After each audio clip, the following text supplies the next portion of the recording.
membahas lebih lanjut, maka izinkan kami untuk perkenalan terlebih dahulu. Saya sendiri Ayu Lestari dengan NIM 60412121058. Dan Dian Reski Wulandarika dengan NIM 60412121032. Saya akan menjelaskan tentang penulisan karya tulis ilmiah. Menyusun karya tulis ilmiah merupakan suatu tuntutan ataupun kewajiban bagi mahasiswa, terutama pada mahasiswa diploma. Menjadi mahasiswa di suatu universitas itu tentu saja berbeda dikala kita menjadi siswa di SMP maupun SMA. Menjadi mahasiswa berarti kita telah menjadi mahadarsiswa, yang dimana menurut Kamus Besar Bahasa Indonesia, maha artinya besar atau mulia. Sebab menjadi mahasiswa kita dituntut untuk menuangkan argumen dalam bentuk karya tulis ilmiah, baik itu berupa artikel, makalah, laporan kajian, skripsi, tesis, hingga disertasi. Karya ilmiah merupakan karya tulis yang dibuat guna memecahkan suatu permasalahan dengan landasan teori dan metode-metode ilmiah untuk memberitahukan secara logis dan sistematis kepada para pembaca. Adapun pengertian karya ilmiah menurut para ahli, di antaranya 1. Broto Widjoyo.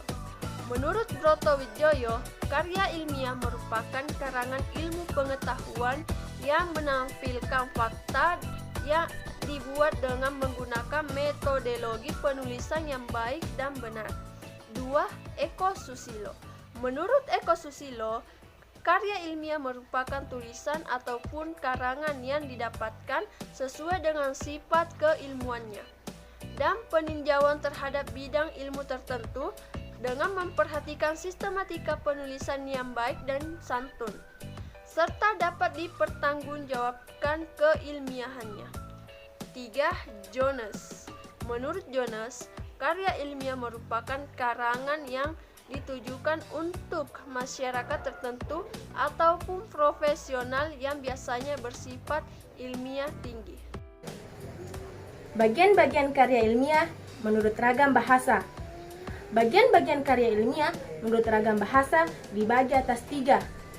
Yang pertama adalah ilmiah atau baku, yang kedua adalah populer, yang ketiga adalah fiksi.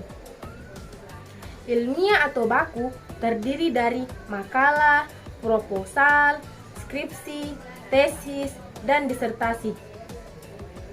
Makalah adalah karya ilmiah pelajar atau mahasiswa yang ditulis untuk pelaporan hasil pelaksanaan tugas. Proposal adalah dokumen, rancangan, ataupun ulasan tentang suatu kegiatan. Skripsi adalah karya tulis yang digunakan sebagai syarat untuk mendapatkan gelar sarjana atau S1. Tesis adalah karya tulis yang ditulis sebagai syarat untuk mendapatkan gelar sarjana atau S2. Disertasi adalah karya tulis yang ditulis sebagai syarat untuk memperoleh gelar doktor. Karya ilmiah menurut ragam bahasa yang kedua adalah populer. Populer terdiri dari tajuk rancangan pikiran pembaca, ulasan berita ringan, fitur, resensi, dan opini. Karya ilmiah ragam bahasa yang ketiga adalah fiksi. Fiksi terdiri dari novel, komik, drama, puisi, dan dongeng. 1. Reproduktif. Efektif artinya karya tulis ilmiah harus ditulis oleh peneliti atau penulis, harus diterima serta dimaknai oleh pembacanya sesuai dengan makna yang ingin disampaikan. 2. Tidak ambigu. Sebuah karya ilmiah harus memberikan pemahaman secara detail dengan bahasa yang mudah dimengerti dan tidak membingungkan. Dengan begitu pembaca mudah mengerti dengan apa yang dimaksud. 4. Menggunakan bahasa baku yang memperhatikan cara penulisan yang tepat. Menggunakan bahasa yang baku agar mudah dipahami penggunanya, meliputi setiap aspek penulisannya mulai dari sumber teori hingga penulisan kesimpulan. 5. Menggunakan kaidah keilmuan. Penulisan karya ilmiah harus menggunakan kaidah keilmuan atau istilah-istilah akademik, bertujuan untuk menunjukkan bahwa penulisnya memiliki kapabilitas atau bidang kajiannya. Inilah yang menjadi tolak ukur beberapa ahli peneliti atau penulis pada bidang keilmuan atau kajiannya. 6. Menggunakan kalimat yang efektif. Karya ilmiah harus memiliki kesinambungan antara bagian dan babnya dan bersifat straightforward. Maksudnya adalah tidak bertele-tele, langsung ke intinya dan tepat sasaran. Sebuah karya ilmiah setiap bagian atau babnya harus memiliki alur logika yang saling berkesinambungan. Jenis-jenis karya tulis ilmiah. Secara garis besar, karya tulis ilmiah dibedakan menjadi 2, yaitu karya tulis ilmiah pendidikan dan karya tulis ilmiah penelitian. Apa sih yang dimaksud dengan karya tulis ilmiah pendidikan? Karya tulis ilmiah pendidikan biasanya digunakan sebagai tugas untuk meresume suatu pelajaran dan sebagai persyaratan untuk mendapatkan gelar pendidikan. Contoh karya tulis ilmiah pendidikan adalah papar, praskripsi, skripsi, tesis, dan disertasi. Jenis karya tulis ilmiah yang kedua adalah karya tulis ilmiah penelitian. Apa sih yang dimaksud dengan karya tulis ilmiah pendidikan? Karya tulis ilmiah pendidikan adalah bentuk laporan yang tertulis dan diterbitkan, yang merupakan hasil dari sebuah penelitian ataupun pengkajian yang dilakukan oleh seseorang ataupun sebuah tim, yang cara penulisannya memenuhi kaidah-kaidah dan etika penulisan tertentu. Contoh dari karya tulis ilmiah penelitian adalah makalah, seminar, laporan hasil penelitian, dan jurnal penelitian. Tujuan dari penulisan karya ilmiah ialah 1. Untuk memecahkan suatu permasalahan tertentu. 2. Untuk menambah ilmu pengetahuan tentang suatu pokok permasalahan tertentu. 3. Untuk melatih kemampuan menulis dan berpikir ilmiah bagi penulis yang menulis karya ilmiah tersebut. Fungsi karya tulis ilmiah. Fungsi karya tulis ilmiah dibagi atas 3. Yang pertama adalah penjelasan atau explanation. Yang kedua adalah ramalan atau prediction. Yang ketiga adalah kontrol. Fungsi dari karya tulis ilmiah yang pertama adalah yakni penjelasan atau explanation, ialah dapat dijelaskan sebagai suatu hal yang sebelumnya tidak diketahui, tidak jelas, dan tidak pasti menjadi suatu hal yang diketahui, jelas, dan pasti. Yang kedua, ramalan atau prediction. Ramalan atau prediction ialah dapat membantu mengantisipasi hal-hal yang kemungkinan akan datang di masa yang akan mendatang.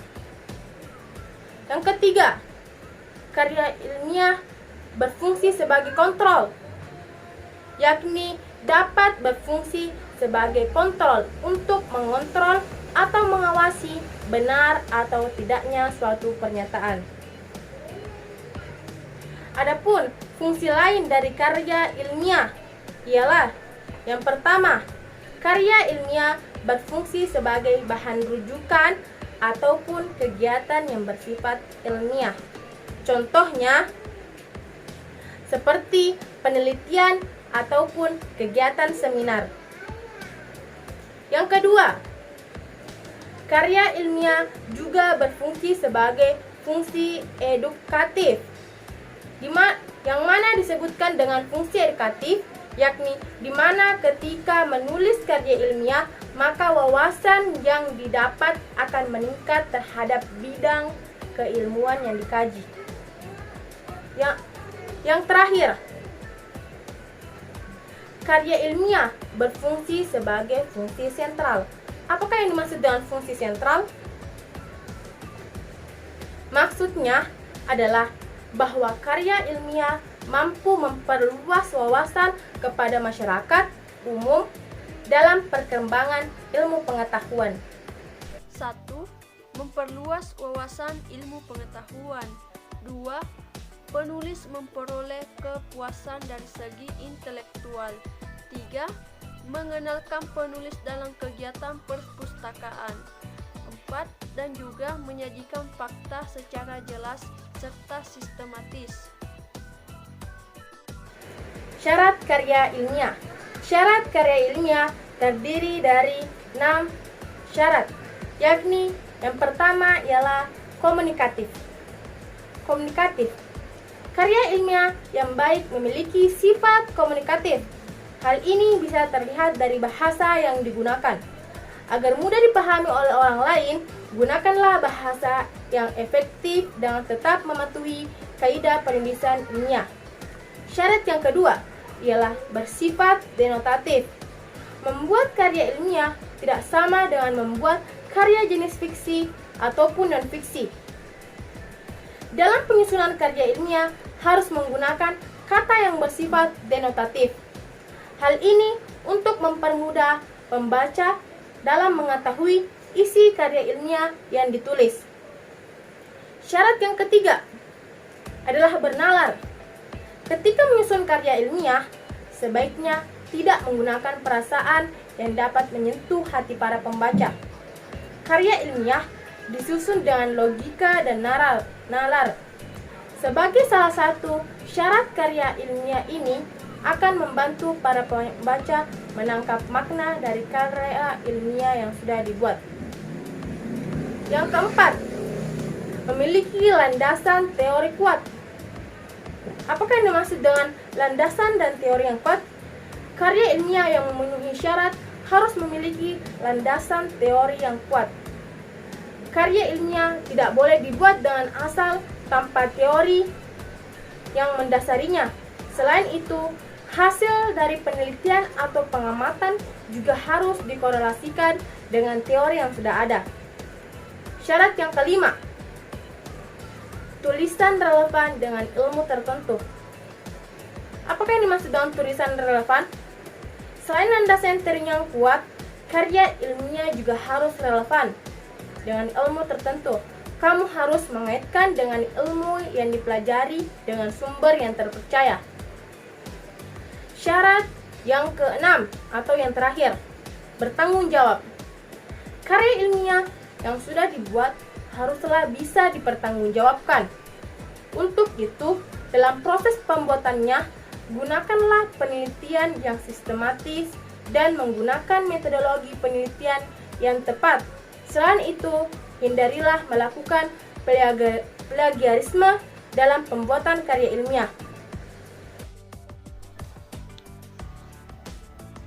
Bagian awal. Bagian ini terdiri dari sampul depan, halaman judul, halaman persetujuan, pernyataan keaslian karya tulis ilmiah, daftar isi, daftar gambar, daftar lampiran, daftar arti lamban, dan dan intisari. Bagian utama. Bagian utama terdiri dari beberapa bab, di antaranya pendahuluan, landasan teori atau tinjauan pustaka, metode penelitian, hasil penelitian, pembahasan, dan kesimpulan. Bagian akhir terdiri dari daftar rujukan, lampiran jika ada, dan biodata penulis. Kesimpulannya ialah karya tulis ilmiah merupakan karya tulis yang dibuat guna memecahkan suatu permasalahan dengan landasan teori dan metode-metode ilmiah untuk memberitahukan secara logis dan sistematis kepada para pembaca umumnya. Karya ilmiah ini berisikan data, fakta, serta solusi mengenai suatu permasalahan yang diangkat, kemudian ditulis secara runtut dan sistematis. Secara umum, penulisan karya tulis ilmiah harus memenuhi syarat-syarat. Yang pertama, komunikatif. Yang kedua, bersifat denotatif. Yang ketiga, bernalar. Yang keempat, memiliki landasan teori. Yang kelima, tulisan dengan ilmu tertentu. Yang keenam, bertanggung jawab. Adapun jenis-jenis karya ilmiah yang dibagi atas dua, yakni karya ilmiah pendidikan dengan karya ilmiah penelitian. Adapun contoh karya tulis ilmiah pendidikan yakni paper, praskripsi, skripsi, tesis, dan disertasi. Contoh karya tulis ilmiah penelitian diantaranya makalah seminar, laporan hasil penelitian, dan jurnal penelitian. Mungkin cukup sekian video presentasi pada kesempatan kali ini. Kami dari kelompok 10 mengucapkan terima kasih kepada kalian yang sudah menonton video ini. Maaf bila terdapat salah kata dari kami. Sampai ketemu di video selanjutnya. Wassalamualaikum warahmatullahi wabarakatuh.